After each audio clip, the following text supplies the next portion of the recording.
Balita po sa lalawigan, natagpo ang patay. Ang 14 anyo sa dalagita sa loob po ng banyo ng tourism building sa bayan po ng Kasibu, dyan po yan sa Nueva Vizcaya. Nakahandusay po sa sahigang biktima ng madatna ng kanyang mga kaanak. May sugat din sa leeg na posibleng bunga po ng pagkakasakal. Wala ring saplot pang ibaba. Hindi pa malinaw kung hinalay po ang batang babae. Hinuli naman ang 17 taong gulang na pinsan ng biktima na posible daw nasa likod ng krimen. Nasa kustodiya siya ng mga pulis at social worker habang gumugulong ang investigasyon. Patay po ang binatilyong 12 taong gulang matapos mabagsakan ng puno sa kanilang bahay dyan po yan sa Davao City. Dead on the spot ang biktima na nadaganan mismo ng puno. Nakaligtas naman po ang 1 taong gulang na kapatid nito. Nangako po ng tulong ang ilang opisyal mula sa lokal na pamahalaan.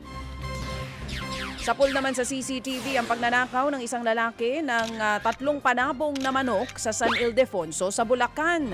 Ayun na, pati panabong na manok Kita po kung paano tinanggal ng suspect mula po sa pagkakatali at itinago nga po ang isa sa mga manok sa ilalim ng kanyang t-shirt.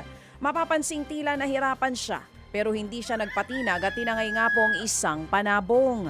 Ayon po sa may-ari, marunong mamili ng manok ang kawatan dahil nakuha nito ang higit 1 taong gulang na manok na nagkakahalaga po ng 15,000 pesos.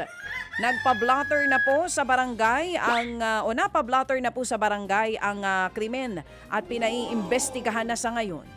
Mga kapatid, patuloy po kayong tumutok sa 105.9 True FM para sa totoong balita, impormasyon, music and entertainment. Mag-subscribe sa aming YouTube channel at podcast at sundan nyo kami sa Facebook, Instagram, X at TikTok sa True Network PH. Bisitahin din po ang aming official website, truefm.ph. At panoorin din kami sa True TV Signal, Channel 19. Kami po ang 105.9 True FM. Laging true sa'yo, kapatid.